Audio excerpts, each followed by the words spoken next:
Marfa, Texas. This remote frontier town is famous for a rather strange phenomenon that has been witnessed since the 1880s.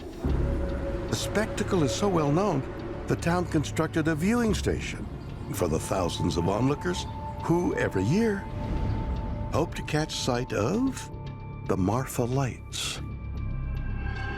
Oh my gosh, it's totally moving. I've been coming out here for a long time, going to the Marfa Lights viewing station and seeing what I thought were the Marfa Lights. People have been seeing these lights for hundreds of years.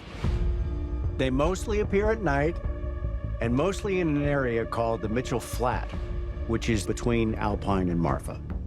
The more I reported, the more I realized that there was no real consistency to the reports. Everybody had an individualized experience with the lights. It's like flickering and changing colors.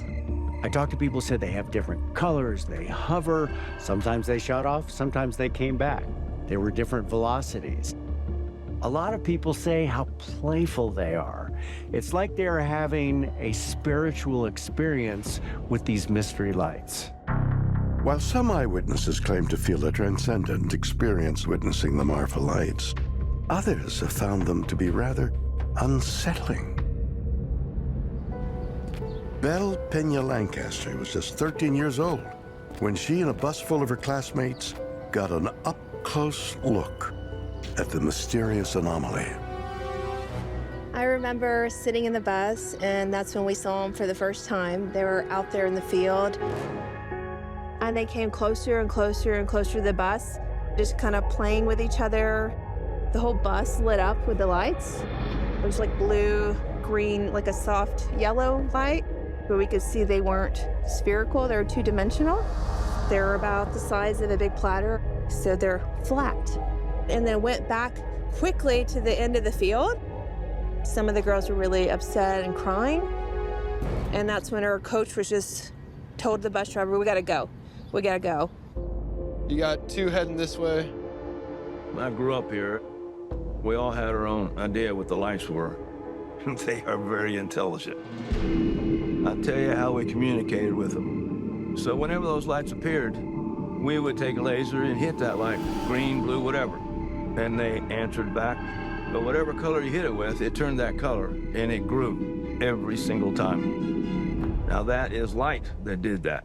Those lights are not supposed to talk, they're not supposed to communicate, but they did. Can the Marfa Lights communicate with us in some way? Well, it's an intriguing claim.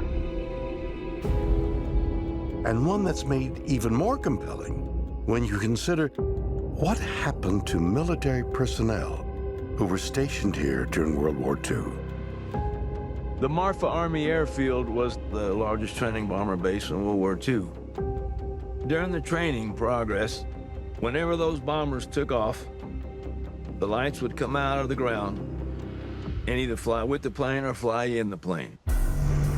And they got to a point where they would interfere with the communication that base had with pilots. The military decided to shut it down because the lights were getting out of control. The officer in charge of flight ops, his name was Fritz Call. He became the mayor of Marfa later on. He was very much afraid of the Marfa Lights.